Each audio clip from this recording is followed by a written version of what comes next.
Hello everybody, my name is Starrapter. Welcome to another episode of This Week in Star Wars Canon. If you're new to the show, basically every week I go over everything new in the Star Wars universe that ties back into the movies. So, we have anything from comics, novels, TV series, and video games. But this week I want to first start off talking about Star Wars Rebels Season 3, Episode 6, titled Imperial Super Commandos. So, basically what happens in this episode, to sum it all up, is you have Sabine and Ezra, who go and respond to a lack of communications on Concord Dawn, which is this very important hyperspace route that they actually put into place in Season 2. So they go back there, and they also bring along that character Fen Ra, and I actually got his name right this time, guys, because when we talked about the episode last season, I think I said his name was Renvar, which is a planet.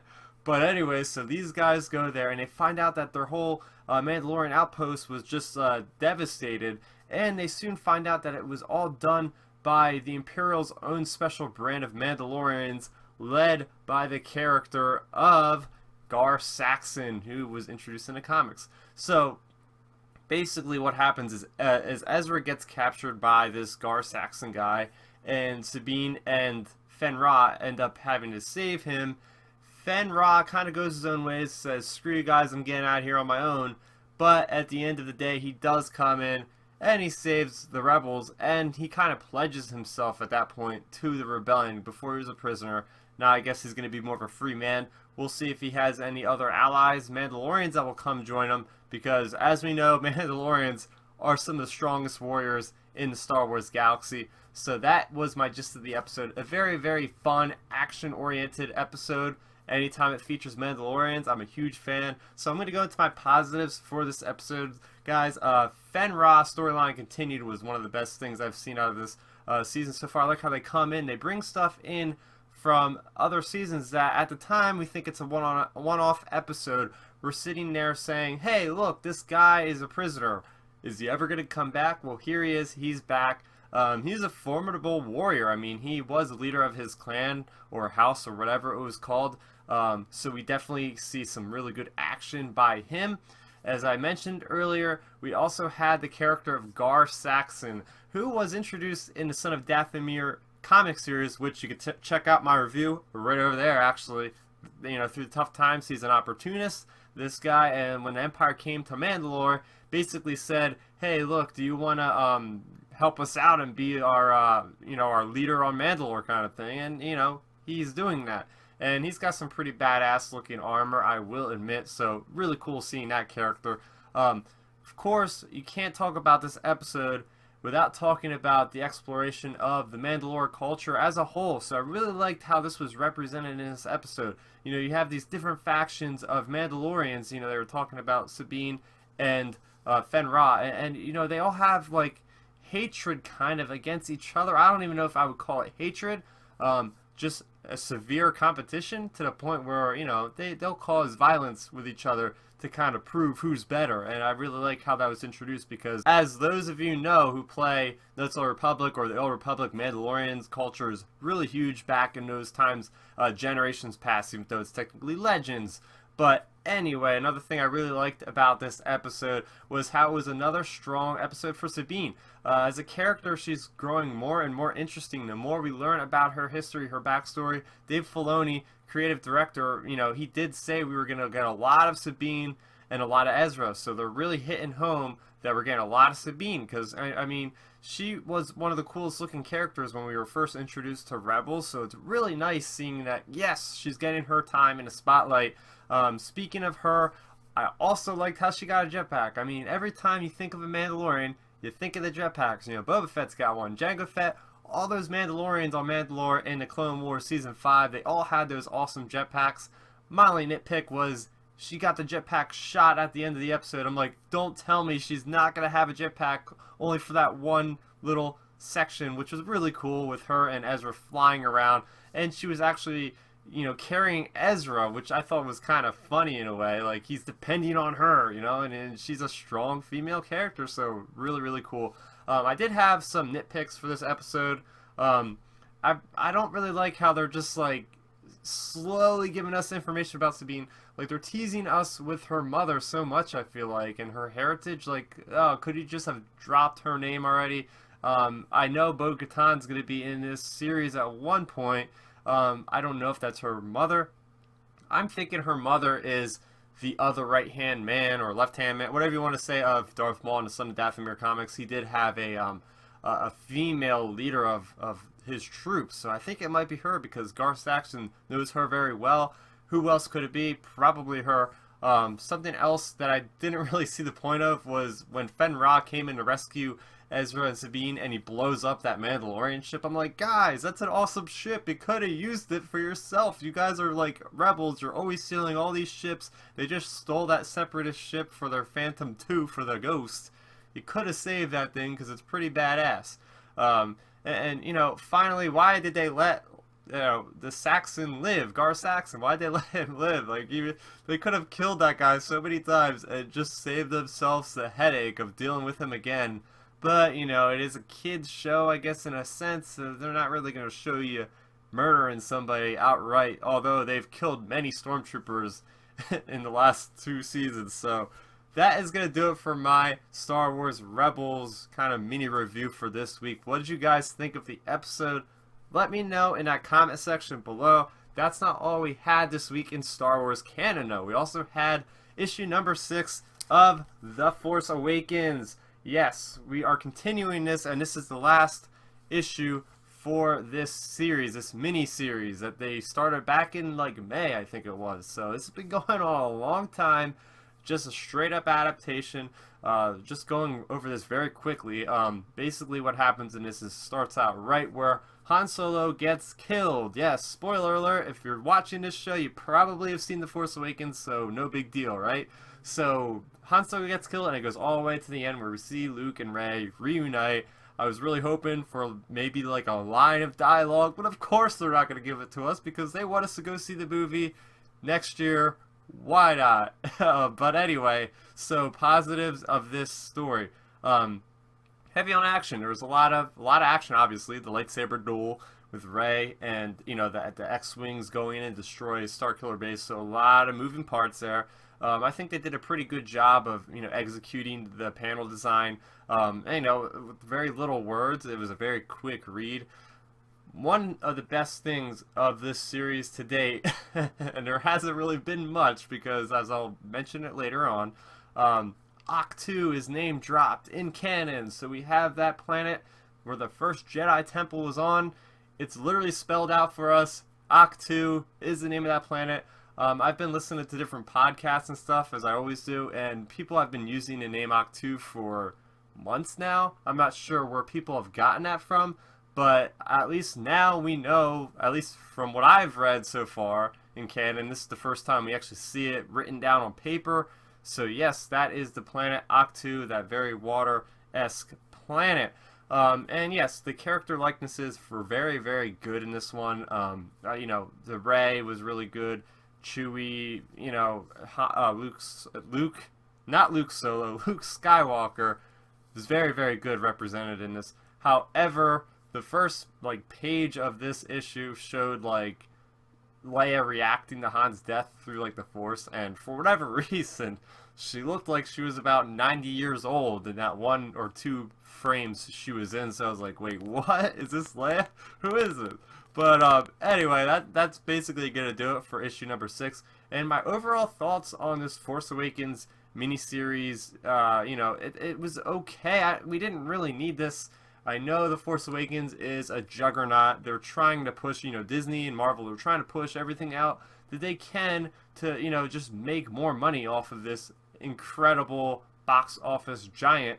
And at least if you're going to do an adaptation, maybe give us some more little scenes that we didn't see in the movie. I mean, we got the novelization, and that included a couple cool scenes, with with Poe Dameron on Jakku trying to get off that planet, and we didn't see it in the movie. They could have included stuff like that. The only additional frame they showed us was Phasma getting thrown into the garbage disposal unit, which was not that big of a deal. We knew that was there. But yeah, I would have liked to see more liberties taken. It seemed like Chuck Wendig, the writer of this, really had his hands tied behind his back the whole time doing this thing. But yeah, you know, this is probably the weakest thing that Marvel has really done with Star Wars so far. And you know, I was just kind of waiting for this thing to be over. Honestly, I was like, all right, let's move on. When are they going to announce something new? So yes, moving forward from that, we are going to talk about the other comic that we had released this week, and that was Poe Dameron number 8. Yeah, pretty cool cover there. You see Terex versing off against Poe Dameron.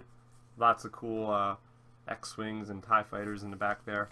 Alright, so let's talk about this issue number 8. So, right from the get-go, damn, Charles Soule really got us on track with this issue. This is part 1 of the Gathering Storm arc, which I looked back and I'm very confused because it says this is book 3. There's only been like one storyline for issues 1 through 6, and then last month we had that standalone issue with a different artist, which was also called The Gathering Storm, but they're calling this Gathering Storm Part 1, so I'm not really sure what's going on. All I know is that Phil Noto is back as artist for this one, so I guess he's kind of like the permanent artist for this. I don't know why they did that one shot.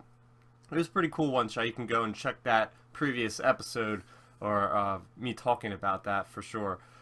But let's get into this. So Poe Dameron number 8. So we pick up, you know, Poe Dameron's at the Dakar base. He's just hanging out, getting, you know, and he's going through his head, and he's thinking that they have a mole in their squadron, their black squadron. Somebody might be leaking information to Agent Terex in the First Order of where their location is, because, you know, trying to free Gracchus in the last arc, you know, how the hell did Terex know that there was Gracchus there with the information for Lor San Tekka? So obviously there's somebody leaking this information. So I like how, you know, Poe Dameron is trying to figure this out as playing detective. He's the leader of the group.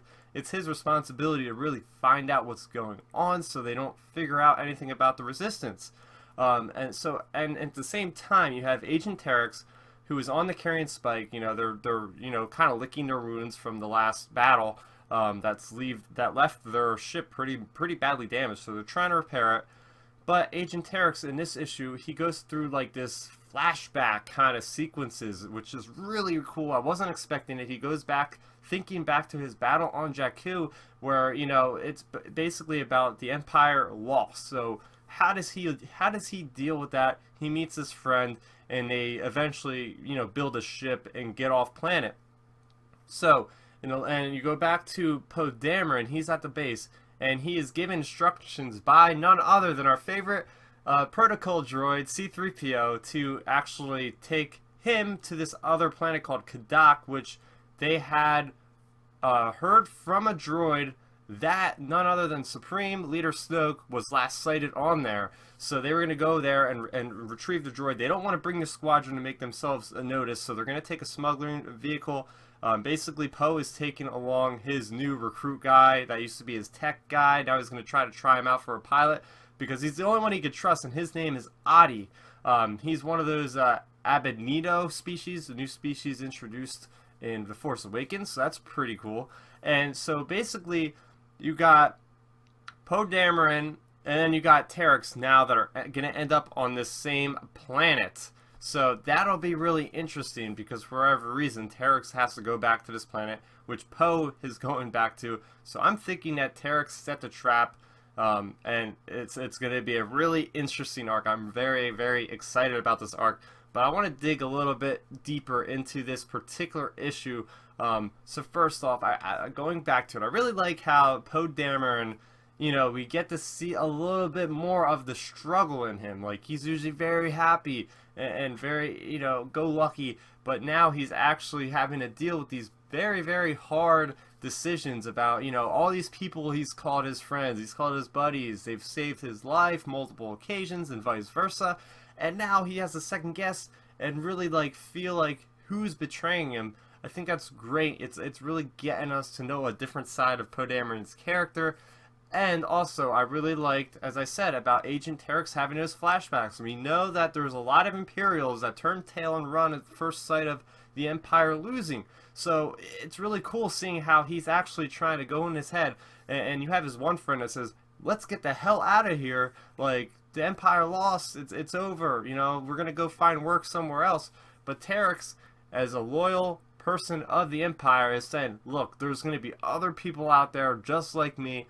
One of these days we're going to get this thing going back together, and we're going to get this new version of the Empire that we've always wanted but never was completely executed to its full potential. So you see that kind of reality in Agent Terex's mind. And it's really cool because you wonder, like, how does the Empire crumble? It doesn't crumble overnight. There's certain pockets of people that are going to, you know, fall to something to do something else. Some other people that are extremists that are going to start the First Order, you know, eventually. And continuing on with Terex, I really like how he is actually like the collector of these Imperial artifacts on that carrying spike ship. He goes into that room, and you see nothing but awesome artifacts. Well, I would call them artifacts because they're you know, they're dozens of years old, decades at this point. You got stuff like Death Star schematics. He even has a couple Rogue One little Easter eggs in there. You got the Shore Trooper helmet, the Death Trooper helmet, so I really like that. They're kind of peppering in with these Marvel comics, the Rogue One stuff. I mean, we've seen the Hover Trooper pilot back in Han Solo #4. You can check that out as well. So really cool seeing how, like, some people just like hanging on to their heritage, you know, to remind them of, you know, what their motivations are and whatnot. And yeah, you know, I really liked how C-3PO is actually into the story. I think that's going to inject this particular comic with a little bit more enthusiasm by the fans. This has been typically one of the lesser read comics, I'm pretty sure. Not as many people talk about this one as much. But now, since we have C-3PO, we have BB-8, I feel like that, you know, relationship on this mission with them too is going to be a selling point enough for me to, you know, be very excited about reading this. I also really enjoyed how Snoke's name is dropped. Like, this is also making this into something that's more of a personal story. We knew that Princess Leia knew about Supreme Leader Snoke. You know, she said in the novelization of The Force Awakens that she always was like, you know, he was always watching over Ben Solo. Like, so we know that these people know of certain people's names. They know that Supreme Leader Snoke is the leader of the First Order. Have they met this guy before? Who is he? You know, there's a million theories out on the internet, and we're trying to figure this thing out. Will Poe Dameron possibly explore the origins of Snoke? Probably not, because I would think that they would want to do it in Episode 8 or Episode 9. Then again, who the heck knows? Moving on to something else I liked was Terex's samurai-inspired armor. It was really, really cool seeing that, because they actually have action figures. I think they're made by Kotobukiya that have, like, the samurai take on, like, Stormtroopers and Boba Fett and Darth Vader. But I really like this design. He had, like, the Death Trooper, or not the Death Trooper, the Death Star Trooper, like the helmet kind of like Vader's with, like, the... It's a really cool design. I can't wait to see him ultimately fight with that thing. And also Terex, again, like, this is one of the coolest villains I think we've had in the comics so far, and one of the most interesting characters in Star Wars canon in general. You got this guy that is now questioning the orders of his superiors. Like, he's telling them, like, turn off the shields, turn off the engines, turn off the communications. He fires at the communications because he doesn't want to be bothered. You know, Captain Phasma is telling him, hey, look, what's going on with Gracchus the Hutt? And he literally just shoots the freaking thing and says, don't worry about it, pretty much. And he's going to do his thing. So what is his motivations? What's his mission right now? We really don't know, but I think he set up Poe Dameron, as I said earlier, with going to that planet. Another thing about Terex is, damn, is this guy really resourceful. So they, you know, on Jakku, they get rid of their Stormtrooper armor because that guy he was with says, look, if they find us in the Stormtrooper armor, they're going to freaking kill us instantly. They're going to know where the Imperials will throw us in prison. So they take off the armor, and this is pretty miraculous. In 3 months, Terex has managed to scrounge up together the amalgamation of, like, a TIE Interceptor, an AT-AT head, and, you know, a freaking U-Wing engine block, it kind of looks like. You know, so this guy, he does work. He gets his hands dirty, but he's also a pretty brilliant tactician, obviously. So really interesting. But guys, that is going to do it for Poe Dameron number 8. What did you think of that? Let me know in the comment section below. That is going to do it for this episode of This Week in Star Wars Canon. I want to thank you guys all for stopping by and watching this video. I just want to let you know I have a ton more videos, especially catered to Star Wars, on my channel. So if you haven't already, please hit that subscribe button. Please share this video with all your friends. That's going to do it for me. Thanks for watching, and may the Force be with you always. So, did you like the video? Then make sure you rate it a thumbs up, and if you did that, go over there, hit that Starrapter head to subscribe to my channel. Doing so will keep you up to speed on all of my latest content, speaking of which you can see a couple of my recent uploads down below. I'm also on social media, so what are you waiting for? Let's start nerding out.